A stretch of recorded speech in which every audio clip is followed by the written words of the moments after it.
بسم اللہ الرحمن الرحیم۔ السلام علیکم ناظرین، میں ہوں آپ کا میزبان سید سلمان گل۔ علامہ اقبال نے کہا تھا کہ نہ پوچھ ان خرقہ پوشوں کی، ارادت ہو تو دیکھ ان کو، ید بیضا لیے بیٹھے ہیں اپنی آستینوں میں، تمنا درد دل کی ہو تو کر خدمت فقیروں کی، نہیں ملتا یہ گوہر بادشاہوں کے خزینوں میں۔ جی ہاں ناظرین اکرام، وہی بزرگوں کی یاد تازہ کر دینے والا ایک پروگرام حشت بہشت، وہ جو بڑی مشہور زمانہ کتاب ہے اور جس کے اندر مجالس مجتمع ہیں صوفیاء اکرام کی، اور خاص طور پہ صوفیاء چشت کی، اور جن میں سے مختلف صوفیاء اکرام کی مجالس میں سے اقتباسات ہم آپ کی خدمت میں لے کر حاضر ہوتے ہیں۔ اور آج کی جو راحت القلوب کی ایک مجلس ہے، بابا فرید الدین مسعود گنج شکر رحمۃ اللہ تعالیٰ علیہ کی مجلس، اور آپ کے ملفوظات کو رقم بند کیا آپ کے چہیتے شاگرد، آپ کے خاص خلیفہ اور محبوب الہی کے لقب سے انہیں سرفراز کیا گیا، حضرت خواجہ نظام الدین محبوب الہی رحمۃ اللہ تعالیٰ علیہ، جنہوں نے اسے تحریر کیا اور جن کے ذریعے یہ ہم تک پہنچی، اور اسی میں سے کچھ حصہ، کچھ گوشہ آج ہم آپ کی خدمت میں پیش بھی کرنے جا رہے ہیں اور اسی سے متعلق سوالات بھی کرنے جا رہے ہیں۔ ہمارے حسب روایت وہی علماء کرام الحمدللہ اس پروگرام کی زینت ہیں جنہیں آپ سنتے ہیں اس پروگرام میں اور بہت محبت کرتے ہیں، بہت خوبصورت انداز سے، بڑے انفرادی انداز سے یہ وضاحت کرتے ہیں ان اقتباسات کی جو صوفیاء اکرام نے اپنی مجالس میں ذکر کی ہے۔ پہلی نشست پر تشریف فرمائیں حضرت علامہ حافظ محمد اویس صاحب، السلام علیکم ورحمۃ اللہ۔ وعلیکم السلام ورحمۃ اللہ وبرکاتہ۔ اور دوسری نشست پر تشریف فرمائیں حضرت علامہ مولانا اکرام حسین القادری صاحب، السلام علیکم اکرام۔ وعلیکم السلام ورحمۃ اللہ۔ آپ علماء اکرام کا بڑا خیر مقدم ہے، جزاک اللہ، آپ تشریف لائے۔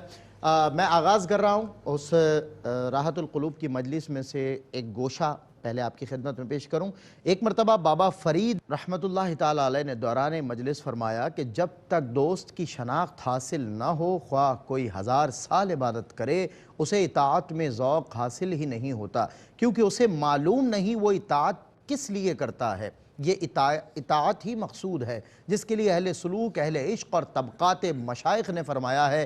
قرآن مجید میں حکم ہے وَمَا خَلَقْتُ الْجِنَّ وَالْإِنسَ إِلَّا لِيَعْبُدُونَ، ہم نے جنوں اور انسانوں کو عبادت کے لیے پیدا کیا۔ واہ، دوست کی شناخت اور ذوق عبادت۔ جی علامہ صاحب، کیا مراد ہے بابا صاحب کے اس فرمان سے؟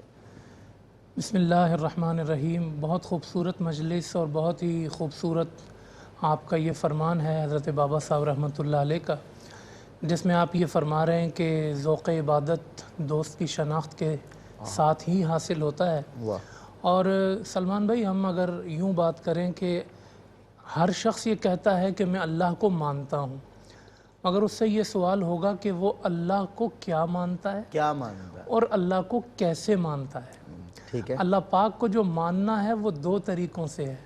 ایک تو یہ ہے کہ جی خالی خالی اللہ کو ماننا، اور ایک یہ ہے کہ پہلے وہ اللہ کو جانتا ہے، جان کے پھر مانتا ہے۔ بات ہے ویسے بڑی یہ گہری 2 تعلق ہیں اللہ پاک سے، ایک خالی مانتا ہے، ایک پہلے جانتا ہے پھر مانتا ہے۔ یہ جو دونوں تعلق ہیں نا، دونوں کی نوعیت الگ ہے، دونوں کا نتیجہ الگ ہے، اور دونوں کا جو معال ہے وہ الگ ہے۔ تو آپ یہی فرما رہے ہیں کہ وہ شخص کے جو پہلے اللہ کو جان کر پھر مان رہا ہے نا، وہ جب عبادت کرے گا تو اس کا ذوق ایسا حاصل ہوگا جو صرف ماننے والے کو کبھی بھی حاصل ہی نہیں ہو سکتا۔ ظاہر ہے وہ تو سمجھ کے، جان کے، پہچان کے مانتا ہے، پہچان کے اپنے رب کو مان رہا ہے۔ پہچان کے جب بندہ مانتا ہے، وہ ماننا ایسا ذوق لے آتا ہے انسان میں، اس کی عبادت میں ایسا ذوق آ جاتا ہے۔ وہ مولانا روم جو ہے نا، جب تک شمس تبریز سے ملے نہیں تھے نا، تو کہتے ہیں صرف مانتا تھا۔ جب شمس تبریز سے ملا تو پھر جانا بھی، اور جان کے پھر مانا۔ فرمایا نا کہ مولوی اس وقت تھا جب صرف مان رہا تھا، اور جب میں نے جان کے مانا تو میں مولا روم ہو گیا۔ واہ، سبحان اللہ۔ اور سلمان بھائی، ایک بچے کی بھی آپ کیفیت مولوی کبھی بھی مولا روم نہ بنتا اگر شمس تبریز نہ ملتے۔ اگر ایک بچے کی کیفیت بھی سلمان بھائی اگر آپ دیکھیں گے نا، کہ وہ بھی شیر سے ڈرتا ہے، اور لیکن اس کا جو خوف ہے وہ عارضی ہو سکتا ہے، اور وہ کبھی خوف ہوتا ہی نہیں ہے بچے کو. کیوں؟ اس لیے کہ اسے اس کی پہچان نہیں ہے, اس کی معرفت نہیں ہے. بالکل صحیح. لیکن اس کے مقابلے میں وہ شخص کے جسے شعور ہے کہ یہ کیا چیز ہے, اسے حقیقی اس کا خوف محسوس ہوتا ہے. تو جب تک انسان صرف مان رہا ہوتا ہے نا, تو وہ ایک بچے کی سی کیفیت میں ہوتا ہے کہ جس کو حقیقی شعور نہیں ہوتا. لیکن جب ایک انسان جان کر مان رہا ہوتا ہے تو سمجھیں اسے شباب مل جاتا ہے, اللہ اکبر. اسے شعور مل جاتا ہے, اسے پہچان مل جاتی ہے. پھر اس کی عبادتوں میں ایسا ذوق پیدا ہوتا ہے, اس کی عبادت میں ایسی محبت پیدا ہوتی ہے, جس کو حضرت خواجہ صاحب نے ذکر فرمایا کہ جب دوست کی شناخت ہو جائے تو پھر ذوق عبادت ایسا آتا ہے کہ بغیر شناخت کیے ہزاروں سال عبادت کرتے رہو مگر وہ ذوق کبھی بھی پیدا نہیں ہوتا. کبھی بھی پیدا نہیں ہوتا. کیا کہنے ہیں علامہ صاحب, بہت اچھا آغاز ہوا ہے. اور ناظرین, اسی طرح ایک مرتبہ بابا فرید الدین مسعود گنج شکر رحمۃ اللہ تعالیٰ علیہ نے دوران گفتگو فرمایا کہ اگر کوئی پیر کسی کو اپنا مرید کرنا چاہتا ہے تو پہلے اس کے 3 نفوس دیکھے, حرکات و سکنات کو دیکھے, پھر اس کے قلب سلیم کے اوصاف کی طرف نگاہ دوڑائے کہ وہ سلیم ہے یا نہیں, اور ان کو روشن ضمیری سے صیقل کرے, پھر بیعت کرے. واہ علامہ صاحب, بیعت سے پہلے فیض کتنا, اور پھر وہ ایک ٹرانسپیرنسی کتنی, مطلب اس کا پریپیئر ہونا کتنا. بہت اچھی عمدہ بات ہے. علامہ صاحب, بیعت کرنے سے پہلے فیض کا یہ عالم ہے, تو مرید کرنے کے بعد شیخ کی توجہ کا عالم کیا ہوگا اپنے مرید پر؟ الحمدللہ وحدہ والصلاة والسلام علی من لا نبی بعدہ. بہت شکریہ محترم سلمان بھائی. آج ایک دفعہ پھر ہم حضور بابا صاحب کے مبارک ملفوظات سے فیض حاصل کر رہے ہیں. یقین جانیے کہ ان بزرگوں کے یہ مختلف اقوال اور یہ خوبصورت الفاظ جو ان کے مریدین نے جمع کیے ہوتے تو یہ مختصر ہیں, مگر اپنے معنی میں اور اپنے مفاہیم میں اس قدر جامع اور معنی ہوتے ہیں گویا وہ کوزے کو, سمندر کو کوزے میں بند کرتے ہوئے کر دینے کے مترادف. یہاں یہ جو انہوں نے بیعت کی اور ارادت کی اور مریدی اور مرشدی کا جو تذکرہ کیا ہے, یہ گویا ایسا ایک کریکولم دے دیا ہے, ایک ایسا نصاب دے دیا اور ایک ایسے اسٹیپس بتا دیے جو آج کے تصوف کی دنیا کے سفر کرنے والے جو متلاشیان ہیں ان کے لیے مشعل راہ کے طور پر. واہ, بالکل اب صحیح. اس فرمان کے ذریعے سے جہاں ہمیں مرشد کے مرتبے کا اندازہ ہو رہا ہے, وہیں ارادت کا جو ذوق اور شوق ہے اس کا بھی ہمیں احساس پیدا ہو رہا ہے. بالکل ٹھیک ہے. آج کل ہم یہ دیکھتے ہیں کہ کوئی شخص اگر مرشد کہلاتا ہے تو اس کی یہ کوشش اور یہ تگودہ ہوتی ہے کہ میرے زیادہ سے زیادہ مرید ہوں. ٹھیک ہے. مگر ہم ان بزرگوں کے احوال کو یہ دیکھتے ہیں تو وہ اپنی ارادت میں کسی کو لینے سے قبل کئی طرح سے ان کا انتظام اور اہتمام کرتے ہیں اور پھر اس کے بعد اسے اپنی ارادت میں داخل کرتے ہیں. یہاں 3 چیزوں کا تذکرہ ہوا ہے. پہلی چیز, آنے والے فرد کی حرکات و سکنات پر بغور اس کا جو ہے نا مشاہدہ کرنا ہے, اسے ملاحظہ کرنا ہے اور اس کا اندازہ لگانا ہے کہ آیا اس کی حرکات و سکنات میں تبدیلی کے آثار کس قدر موجود ہیں. بالکل صحیح. دوسری چیز جو قلب سلیم کی ذکر کی گئی, اور ہمیں تصوف کی دنیا میں یہ سلیم القلب کا ایک اصطلاح استعمال ہوتی ہوئی نظر آتی ہے. بڑی منزل ہے جی, قلب سلیم ہے کیا ہے؟ منزل. مگر آپ یہ دیکھیے کہ ان بزرگوں کی نظر میں وہ منزل اپنے پاس لانے سے پہلے اس کا انتظام اور اہتمام کیا جائے. یعنی ابتدا ہے وہ, اگر وہ بھی نہیں تو پھر بیعت بھی نہیں. اور قلب سلیم کیا ہے؟ 2 مرتبہ قرآن مجید فرقان حمید میں یہ اصطلاح استعمال ہوئی اور دونوں دفعہ جناب ابراہیم خلیل اللہ علیہ السلام کے لیے استعمال ہوئی. تو یہاں پر صوفیاء نے ذکر کیا کہ یہ جو قلب سلیم جس کا تعلق بطور خاص قرآن نے حضرت ابراہیم علیہ السلام کے ساتھ ذکر کیا, جس سے یہ قلب سلیم نصیب ہوتا ہے, اللہ رب العزت خلیل اللہ کے اس لقب کا فیضان عطا کرتے ہوئے اپنے اس بندے کو بھی اپنا خلیل اور دوست بنا. کیا کہنے, سبحان. اب یہ قلب سلیم پاک صاف دل کو کہتے ہیں. ایسا پاک صاف دل کہ جو شرک سے, توہمات سے, مختلف قسم کے ابہامات سے پاکیزہ اور مصفہ ہوتا ہے, اور اس میں صرف اور صرف اللہ رب العزت کی نورانیت اور رب ذوالجلال کی وحدانیت ہی کے ڈنکے بج رہے ہو. واہ, کوئی اور بستا ہی نہیں. لیکن یہ بات ذہن نشین رہے کہ یہ قلب سلیم کی منزل اپنی بیٹھک اور اپنی یعنی مجلس میں بٹھانے سے قبل طے کروائی جا رہی. اللہ. اور پھر جو تیسری چیز ہے جس کی جانب آپ نے اشارہ کیا, روشن ضمیری. میں آپ سے یہ عرض کروں کہ دین اسلام میں اللہ رب العزت نے کس قدر وسعت رکھی ہے, اور دین اسلام کی منازل, اس کے مراتب اور اس کے مدارج کس قدر عظمت کے اور کس قدر پائے کے حامل ہیں کہ یہ جو بدھزم ہے جسے بدھ مت ہم کہتے ہیں، اس میں یہ روشن ضمیری انسانی کمالات کا نقطہ عروج کہلاتا ہے۔ اللہ اکبر۔ یعنی بدھزم میں جسے روشن ضمیری مل جائے تو وہ سمجھتے ہیں کہ جناب یہ اب ہمارے دین میں اور ہمارے مذہب میں سب سے بلند مرتبے پر ہے۔ مگر آپ یہاں صوفیاء کی دنیا دیکھیے کہ اس دنیا میں جہاں دیگر ادیان کی انتہا ہو رہی ہے وہاں ہمارے بزرگوں کی ابتدا ہو رہی ہے۔ کیا بات ہے۔ تو اب جہاں سے یہ ابتدا ہے دوسروں کی انتہا ہے، بتائیے دین اسلام کا یہ سفر کرنے والوں کی انتہا اور اس کی معراج کا عالم اور اس کا کمال کیا ہوگا۔ اللہ اکبر۔ اور اسی وجہ سے فرمایا کہ یہ روشن ضمیری حقیقتاً ہے کیا چیز۔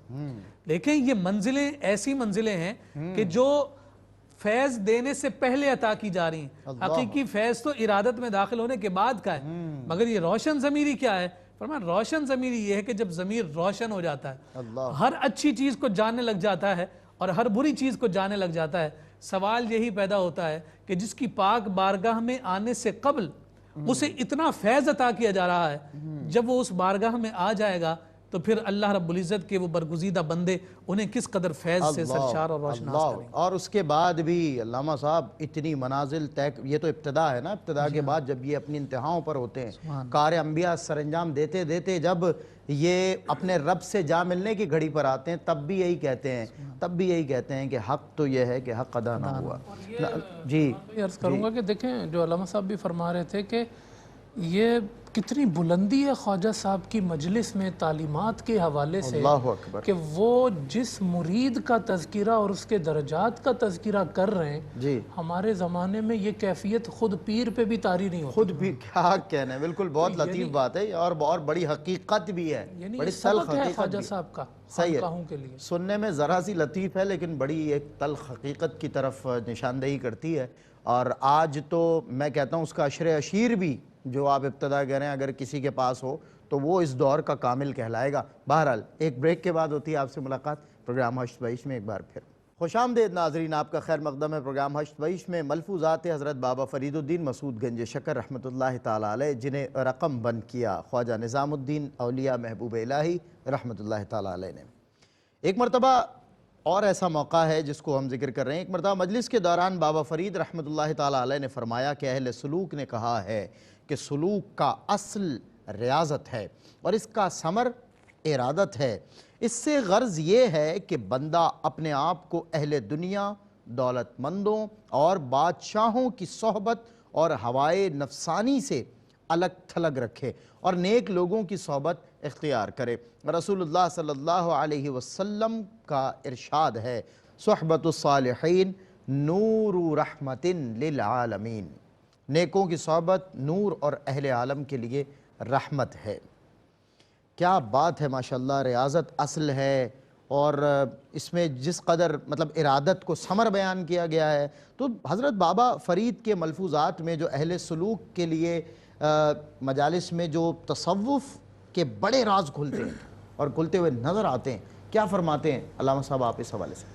بسم اللہ الرحمن الرحیم۔ بڑی اہم بات اور بڑی واقعی راز کی بات ہے جو حضرت خواجہ صاحب نے فرمائی ہے، اور دیکھیں کہ اس کو سمجھنے کے لیے پہلے ہم یہ دیکھیں کہ سالک کہتے کسے ہیں۔ سلوک کا لفظ آیا ہے، ہاں بالکل، سلوک کی منزلیں طے کرنے والا ہم عموماً جملہ استعمال کرتے ہیں، تو سالک ہے کون؟ تو یہ ذہن میں رہے کہ سالک وہ ہے جو حق کا سچا طالب ہو، اللہ اکبر، جو اپنے رب کا سچا طالب ہو، جس نے یہ ٹھان لیا ہو، جس نے یہ ارادہ کر لیا ہو کہ میں نے اپنے رب سے حقیقی اور مضبوط تعلق قائم کرنا ہے۔ اللہ، وہ یہ ٹھان چکا ہے کہ میں نے سرسری تعلق نہیں رکھنا، اپنے رب سے حقیقی تعلق رکھنا ہے، مضبوط تعلق رکھنا ہے، صحیح، میں سچا طالب ہوں۔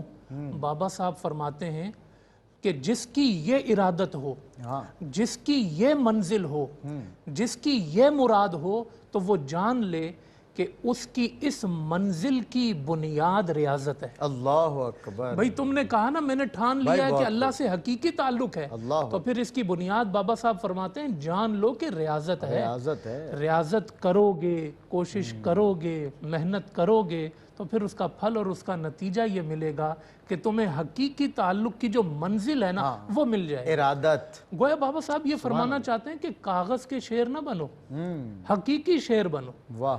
جو راہ سلوک ہے اس کے لیے جد و جہد کو پیش کرو، محنت کو پیش کرو.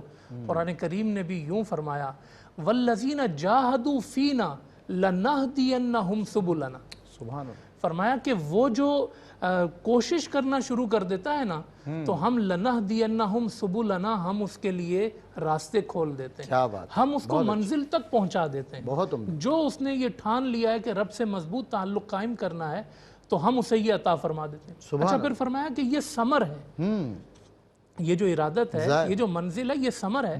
آپ دیکھیں کتنی یہ حکیمانہ بات ہے، اس کو ثمر فرمایا کہ یہ جو پھل ہوتا ہے نا سلمان، یہ سب سے آخر میں ہی ہوتا ہے. بالکل صحیح بات ہے. پھل کے لینے سے پہلے ایک ریاضت ہے، کھیتی باڑی ہے، بیج بونا ہے، پسینہ نکالنا ہے، کوشش کرنی ہے، پھر پروسیس سے ہوتے ہوتے ہوتے منزل یہ نصیب ہوتی ہے کہ آخر میں پھل مل جاتا ہے. ہاں. تو وہ شخص کے جو یہ کہے کہ جی میرے اندر طلب تو بہت ہے، اس جملے پہ غور کیجئے گا سلمان بھائی، طلب بہت ہے، تڑپ نہیں ہے. بھائی اگر طلب ہے، طلب بے تڑپ کس کام کی؟ ہاں تو تڑپ کہاں ہے؟ اور اگر اس جملے کو یوں کہہ لیں کہ آج تو یوں ہو گیا ہے، طلب کسی اور کی ہے، تڑپ کسی اور کی ہے، تو بابا صاحب فرماتے ہیں کہ اگر اس کی طلب ہے تو اس کی تڑپ پیدا کر. میرے مصطفیٰ نے فرمایا نا من جدہ فوجدہ، کہ جس کو اپنا رب چاہیے تو وہ کوشش کرے، اسے یہ منزل ضرور حاصل ہو جائے. کیا بات ہے، کیا بات ہے. بہت خوب. وہ کسی نے کہا ریاضت نام ہے تیری گلی میں آنے جانے کا، تصور میں تیرا رہنا عبادت اس کو کہتے ہیں. اگر اسے میں تصوف پہ پرکھوں تو رب کی ذات ہی پیش نظر رہے. ماشاءاللہ کیا خوبصورت انداز ہے. اچھا معاورتاً بھی کہا جاتا ہے نا علامہ صاحب، صبر کا پھل میٹھا. تو یہی ریاضت، یہی پروسیس، صبر کی منزل سے گزرے تو پھل مل گیا. پھل مل گیا. اچھا دوران مجلس جو دوسرے موقع پہ بابا صاحب نے ارشاد فرمایا، بابا فرید بیان کرتے ہوئے فرماتے ہیں کہ ایک دفعہ یمن میں ایک عرصے تک بارش نہ ہوئی، جس سے تباہی پھیلنا شروع ہو گئی. تمام اہل یمن ایک اللہ والے کی خدمت میں گئے اور بارش کی دعا کے لیے استدعا کی. تو انہوں نے فرمایا کہ آپ سب کل میری نماز گاہ میں داخل ہوں. لہٰذا اگلے روز سب حاضر ہوئے. آپ نے اللہ تعالیٰ کی حمد و ثنا کے بعد حضور صلی اللہ علیہ وسلم پر درود بھیج کر التجا کی، اے پروردگار، اگر تیری بارگاہ میں میری اطاعت منظور ہے تو باران رحمت بھیج. ابھی یہ الفاظ زبان سے ادا نہ ہونے پائے تھے تو اس قدر بارش ہوئی کہ 5 دن رات جاری رہی. وہاں کے لوگوں نے قسم کھا کر کہا کہ پہلے ایسی بارش کبھی نہ ہوئی. سبحان اللہ. اطاعت کو وسیلہ بنایا اور بارش کو طلب فرمایا. علامہ صاحب ایک طرف طلب کا انداز ہے اور دوسری طرف کرم کا انداز ہے، تو 5 دن تک مسلسل بارش، مطلب دن میں بھی رات میں بھی، اور لوگوں نے کہا اس سے پہلے کبھی نہیں ہوئی. کیا فرماتے ہیں؟ بہت خوبصورت سوال اور انتہائی خوبصورت اقتباس. اور گویا یوں سمجھیے کہ ہمارے عقائد کے اعتبار سے بہت ساری رہنمائیاں ہمیں اس فرمان سے ہمیں ملتے ہوئے نظر آ رہی ہیں جو بابا صاحب نے اپنی مجلس میں اس واقعے کو ذکر فرمایا. سب سے پہلے تو یہ جان لیجئے کہ حضور بابا صاحب نے یوں سمجھیے کہ جس واقعے کو مثال بنا کر لوگوں کے لیے نصیحت اور حکایت کا انتظام کیا، وہ وسیلے کو اختیار کرنے کا ایک بہت بڑا سبق دے رہی. بہت بڑا. صحیح. پھر اس کے بعد یہ دیکھیے، صاحب ایمان جتنا بھی کامل اور صالح ہو جائے، وہ یہ کوشش کرتا ہے کہ وہ کسی اور کو وسیلہ بنائے. مگر یہاں اس بزرگ کا یہ خوبصورت انداز دیکھیے کہ جو اپنی عبادت اور بندگی رب کی بارگاہ میں پیش کر رہے ہیں اور جو ریاضتیں کر رہے ہیں اسی کو وسیلہ بنا رہے ہیں. یہاں پر گویا یہ سمجھیے کہ ان بزرگوں کو 2 قسم کے ثمرات اور فائدے ملے. پہلا فائدہ یہ کہ انہوں نے کہا اگر یہ اطاعت میری اور میری یہ عبادت قبول ہے تو بارش برسا. گویا رب ذوالجلال کی جانب سے وہ یہ بھی جاننا چاہتے ہیں باری تعالیٰ تو نے میری عبادت قبول بھی کی ہے یا نہیں. یعنی کسی زوم میں مبتلا نہیں ہے، کسی خوش فہمی میں مبتلا نہیں ہے. ایک تو لوگوں کی حاجت بھی پوری کر رہے ہیں اور لوگوں کو درس بھی دے رہے ہیں، اور دوسری طرف درس کے ساتھ ساتھ اپنی حاجت بھی پیش کر رہے ہیں. میں تو ساری زندگی اسی بات کا خواہش مند ہوں باری تعالیٰ کہ میری عبادت اور میری جو فرما برداری ہے تیری بارگاہ کی وہ مجھے حاصل ہو جائے۔ فرمایا کہ اس دعا کے ذریعے سے گویا رب ذوالجلال سے ایک سوال کا جواب بھی مانگ رہے ہیں، اور رب ذوالجلال نے جواب کس انداز میں دیا ہے کہ اس بزرگ کی برکت سے بارش بھی عطا فرمائی، اور ساتھ اپنے اس برگزیدہ بندے کو اعلان کر کے دے دیا کہ میرے بندے یہ جو بارش کا نزول ہے یہ تمہارے لیے رحمت تو ہے ہی، ساتھ اس بات کا اعلان بھی ہے کہ تیری اطاعت کو ہم نے اپنی بارگاہ میں قبول کر لیا۔ اللہ اکبر۔ پھر آپ ذرا یہ دیکھیے کہ اس پورے اسلوب کو جو بابا صاحب نے اس واقعے میں ذکر کیا ہے، یہاں ناز و نیاز کا بھی انداز ہے۔ کسی کی اتنی جرت اور ہمت نہیں کہ رب کی بارگاہ میں اس انداز کو اختیار کرے، ساری زندگی جس نیاز کو اختیار کرتے کرتے اس ناز پر پہنچیں کہ اپنے ہی عمل کو وسیلے کے طور پر پیش کر دیں، یہ کوئی معمولی بات نہیں ہے کہ اس نیاز کے بعد جب ناز ہو جائے اپنے رب پر تو پھر اسی انداز میں اپنے رب سے مانگا جاتا ہے، اور جب یہ یقین ہو جائے کہ میں اپنے رب سے جو مانگوں گا میرا رب مجھے عطا کرے گا، یہ گویا یہ توکل اور یقین کی وہ عظیم معراج ہے کہ جس یقین پر پہنچ کر بندہ اپنے رب سے جو کچھ کہتا ہے رب ذوالجلال اسی کے مطابق فرماتا ہے۔ خود بابا صاحب کے پاس جب ایک عورت آئی تھی، رو رہی ہے، پوچھا کہ کیوں روتی ہے؟ کہا میری بیٹی کی شادی ہے، میرے پاس کچھ نہیں۔ آپ نے ٹھیکری اٹھائی، کنکری اٹھائی اور اس پہ سورہ اخلاص یا سورہ فاتحہ کی تلاوت کر کے پھونکا، وہ سونا بن گئی۔ کہا یہ لے جاؤ اور جا کر عمل کرو۔ وہ بوڑھی اپنے گھر گئی، کنکریاں اٹھائیں، اس پر پھونک مارتی ہے، کچھ نہیں ہوتا۔ کہا بابا صاحب آپ ماریں تو یہ سونا بن جائیں، تو فرمایا کہ معاملہ ایسا نہیں، 18 سال تک میں نے وہ کیا ہے جو میرے رب نے کہا ہے، اللہ اور اب اس کے بعد سے میں جو جو کہتا ہوں میرا رب اس کے مطابق فرما دیتا ہے۔ اللہ اور پھر ذرا آپ یہ دیکھیے کہ دعا کا کس قدر خوبصورت انداز اور اسلوب دیا۔ جب بزرگوں کے پاس پہنچے تو وہ فوراً ہاتھ اٹھا دیتے، لیکن امت کی تعلیم کے لیے ارشاد فرمایا کہ تم جہاں میں عبادت کرتا ہوں تم وہاں کل آنا، وہاں دعا کریں گے۔ گویا اس بات کی جانب اشارہ ہے جہاں رب ذوالجلال کی عبادت کی جائے، جہاں اللہ والے موجود ہوں، جہاں رب ذوالجلال کی بارگاہ کی وحدانیت کے اعلان کیے جاتے ہوں، وہ جگہ بھی مبارک ہو جاتی ہے، اور اس مبارک جگہ کے فیوزات بھی دعاؤں کی قبولیت کے نتیجہ میں ملتے ہیں۔ پھر ان لوگوں کا اس بزرگ کے پاس جانا اور دعا کے لیے کہنا ہی اس بات کی طرف ارشاد ہے کہ اول سے لے کر آج تک ہمارا اعتقاد اور ایمان ہے کہ ہم گناہگار ہیں، اور ہمارے ہاتھوں کا اٹھنا اس قابل نہیں کہ رب ہماری دعا قبول کرے، مگر کچھ ایسے بھی ہیں کہ جن کی رب ذوالجلال ہر حال میں مانتا ہے، ان کے پاس جا کر دعا کروائی جائے تو رب ذوالجلال آنن فانن بارشوں کا نزول بھی فرماتا ہے۔ اور پھر جب آداب دعا کی بھی ہم بات کریں تو اس میں بھی بابا صاحب نے اسی کی جانب اشارہ فرمایا کہ پہلے تو ان بزرگوں نے اللہ کی حمد بیان کی، اور ہمارے بزرگوں نے بھی یہی طریقہ دعا کا ذکر کیا کہ الحمدللہ رب العالمین سے دعا کا آغاز کیا جائے، اور پھر حضور کی بارگاہ میں دعا درود والہانہ پیش کرنے کے بعد دعا مانگی جائے۔ رب ذوالجلال اس انداز کی قبولیت کو اس انداز میں مقبول فرماتا ہے کہ اپنی بارگاہ میں مانگی جانے والی ہر دعا کو قبول فرماتا ہے۔ کیا بات ہے، میں نے 3 باتوں کو سمجھا، گویا کہ ایک تو اطاعت خداوندی، دوسرا دعا کے آداب، اور تیسرا بزرگوں کی بارگاہ میں حاضر ہونا۔ یہ تینوں باتیں وضع ہوئیں آپ کی اس گفتگو سے۔ ناظرین اکرام، ایک وقفے کی طرف ہم بڑھ رہے ہیں۔ یہ ملفوظات بابا فرید الدین مسعود گنج شکر رحمۃ اللہ تعالیٰ علیہ کے ہیں، اور آپ کی مجلس میں جب آپ یہ واعظ فرما رہے ہیں تو آپ کے چہیت خادم، آپ کے مرید، آپ کے خلیفہ نظام الدین محبوب الہی رحمۃ اللہ تعالیٰ علیہ انہیں لکھ رہے ہیں، اور آپ کے ذریعے ہم تک پہنچے۔ ان میں تازگی اتنی ہے کہ جب انہیں بیان کیا جائے، اس میں سے کوئی بھی گوشہ آپ کی خدمت میں پیش کیا جائے یا علماء اس پر بیان کریں تو ایسا لگتا ہے گویا ابھی تحریر کیا گیا ہو، ابھی کہا گیا ہو۔ اس کی تازگی، اس کی رمق باقی ہے۔ اولیاء اکرام کا یہ الحمدللہ مقام، مرتبہ اور عزت اور وقار ہے، اور یہ سب کچھ اطاعت خداوندی سے حاصل ہوتا ہے۔ بندگی، زندگی آمد برائے بندگی، زندگی بے بندگی شرمندگی۔ ملتا ہوں آپ سے ایک چھوٹے سے وقفے کے بعد۔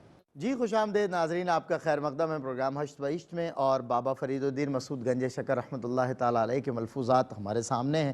ان میں سے کچھ اقتباس ہم آپ کی خدمت میں پیش کر رہے تھے، اور ان پر گفتگو بھی ہو رہی تھی۔ ابھی بریک سے قبل جو بات ہو رہی تھی وہ دعا پر ہو رہی تھی، اور صوفیاء اکرام کا طریقہ کار اس میں ہم نے دیکھا کہ وہ جب دعا کرتے تو کس انداز سے کرتے۔ اول اللہ رب العزت کی حمد بیان کرتے، پھر جناب رسول اللہ صلی اللہ علیہ وسلم پہ درود پاک پڑھتے، پھر اپنے ہی کسی عمل کو وسیلہ بنا کر رب کی بارگاہ میں کہتے کہ یار اب اگر یہ میرا عمل تیری بارگاہ میں قبول ہے، مقبول ہے، تو اس کے سبب مجھے یہ عطا فرما، اور رب عطا کیسے فرماتا، رب قبول کیسے فرماتا۔